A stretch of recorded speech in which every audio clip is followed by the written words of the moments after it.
क्यों बंद हो सकते हैं कुछ टीवी चैनल्स? रिलायंस इंडस्ट्रीज और डिज्नी की मर्जर डील का पूरा विश्लेषण।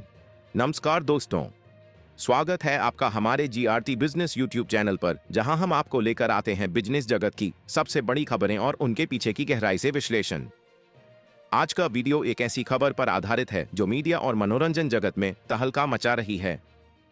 रिलायंस इंडस्ट्रीज और वॉल्ट डिज्नी की मर्जर डील के बाद कुछ हिंदी और रीजनल टीवी चैनल्स बंद किए जा सकते हैं। आखिर ऐसा क्यों हो रहा है? इस मर्जर का भारतीय टीवी इंडस्ट्री पर क्या असर पड़ेगा? आइए इस पूरी डील और उसके संभावित परिणामों को विस्तार से समझते हैं। मर्जर डील का परिचय। रिलायंस इंडस्ट्रीज की मीडिया कंपनी वायाकॉम 18 और वॉल्ट डिज्नी की स्टार इंडिया के बीच एक बड़ी मर्जर डील की योजना चल रही है। इस मर्जर के बाद स्टार इंडिया और वायाकॉम 18 एक संयुक्त यूनिट के रूप में काम करेंगे। लेकिन इस मर्जर को पूरा करने के लिए competition commission of India (CCI) से मंजूरी लेनी होगी और इस मंजूरी के लिए कुछ टीवी चैनल्स को बंद करने की पेशकश की गई है। रिपोर्ट्स के अनुसार मर्जर के बाद स्टार इंडिया और वायाकॉम 18 के कुछ हिंदी और रीजनल भाषाओं के चैनल्स को बंद किया जा सकता है। इनमें कन्नड़, मराठी और बांग्ला भाषा के चैनल्स शामिल हो सकते हैं। मर्जर के पीछे की वजह। इस मर्जर के पीछे का मुख्य कारण है दोनों कंपनियों के संयुक्त यूनिट का बहुत बड़ा बाजार हिस्सा हो जाना। मर्जर के बाद स्टार और वायाकॉम 18 की संयुक्त यूनिट हिंदी, GEC, कन्नड़, बांग्ला और मराठी बाजारों में 40% से अधिक हिस्सेदारी प्राप्त कर लेगी।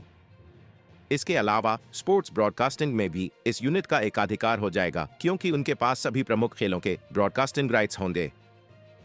CCI के नियमों के अनुसार अगर किसी एंटिटी के पास किसी भी कैटेगरी में 40% से अधिक बाजार हिस्सेदारी होती है तो इसे डोमिनेंस माना जाता है, जो कंपटीशन के नियमों के खिलाफ है। इसीलिए CCI की मंजूरी प्राप्त करने के लिए कुछ चैनल्स को बंद करने का प्रस्ताव दिया गया है। कौन कौन से चैनल्स बंद हो सकते हैं? सूत्रों के अनुसार स्टार और वायाकॉम 18 के प्रमुख हिंदी GEC चैनल्स जैसे स्टार प्लस और कलर्स को बंद नहीं किया जाएगा। हालांकि कुछ छोटे और संघर्ष कर रहे चैनल्स को बंद किया जा सकता है। इसके अलावा कन्नड़, मराठी और बांग्ला भाषा के बाजारों में भी कुछ चैनल्स को बंद करने की योजना है।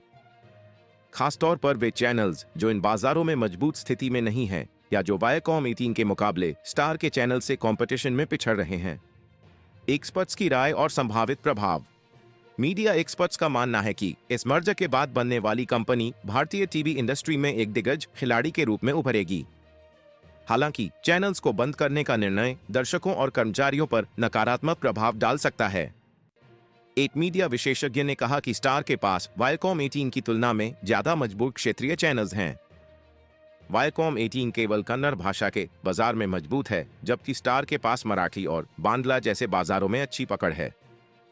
इसीलिए मर्जर के बाद उन चैनल्स को बंद करने का फैसला लिया जा सकता है जो संघर्ष कर रहे हैं और जिनका बाजार में प्रदर्शन कमजोर है। क्रिकेट एसेट्स पर विवाद। CCI के सामने मर्जर के प्रभावों का आकलन करने के लिए अन्य मीडिया और मनोरंजन कंपनियों से भी संपर्क किया गया है। एक ब्रॉडकास्टर ने CCI को सुझाव दिया है कि स्टार वायाकॉम 18 को कुछ क्रिकेट एसेट्स को छोड़ने के लिए कहा जाना चाहिए, क्योंकि मर्जर के बाद बनने वाली यूनिट बहुत ताकतवर बन जाएगी। मर्जर के बाद इस संयुक्त यूनिट के पास IPL, ICC, BCCI, premier league, pro kabaddi league और इंडियन सुपर लीग जैसे प्रमुख खेलों के ब्रॉडकास्टिंग राइट्स होंगे, जिससे उनकी बाजार में पकड़ और भी मजबूत हो जाएगी। हालांकि कानून के जानकारों का कहना है कि क्रिकेट एसेट्स को बेचने का प्रस्ताव व्यवहारिक नहीं है, क्योंकि इनकी ओनरशिप BCCI जैसी खेल संस्थाओं के पास है, न कि ब्रॉडकास्टर्स के पास। मर्जर के बाद बनने वाली कंपनी का वैल्यूएशन और नियंत्रण।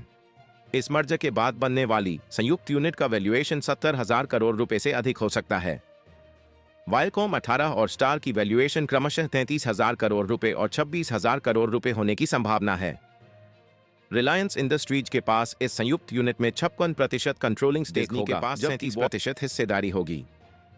इसके अलावा जेम्स मडॉक और उदय शंकर के निवेश वाली कंपनी बोधी ट्री सिस्टम्स की 7% हिस्सेदारी होगी। उदय शंकर इस कंपनी के बोर्ड में वाइस चेयरपर्सन होंगे, जबकि रिलायंस इंडस्ट्रीज के प्रमोटर मुकेश अंबानी की पत्नी नीता अंबानी चेयरपर्सन होंगी। मर्जर की चुनौतियां और संभावनाएं। इस मर्जर को पूरा करने के लिए कई रेगुलेटरी मंजूरियों की जरूरत होगी, जिनमें NCLT और CCI की मंजूरी शामिल है।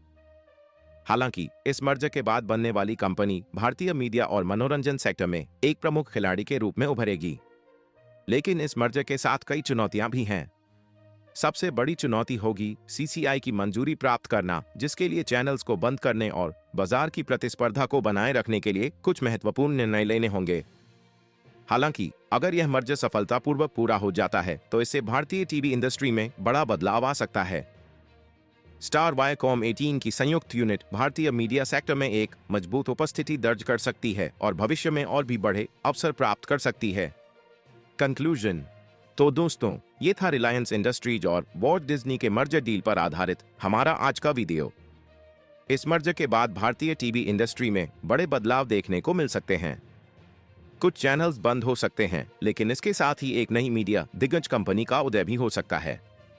अगर आपको यह वीडियो पसंद आया हो तो इसे लाइक और शेयर जरूर करें।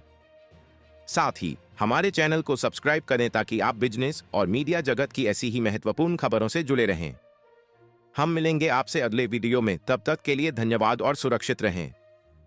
जीआरटी बिजनेस यूट्यूब चैनल खबरों का स्रोत समाचार एजेंसियों, जनमत और अन्य सार्वजनिक स्थानों से प्राप्त करता है। हम पूरी कोशिश करते हैं कि यह सारांश और रिपोर्टिंग सटीक और सत्यापित हो, लेकिन हम किसी भी विवाद या त्रुटि के लिए जिम्मेदार नहीं हैं। हमारा उद्देश्य जनमत को जानकारी प्रदान करना है। रिलायंस इंडस्ट्री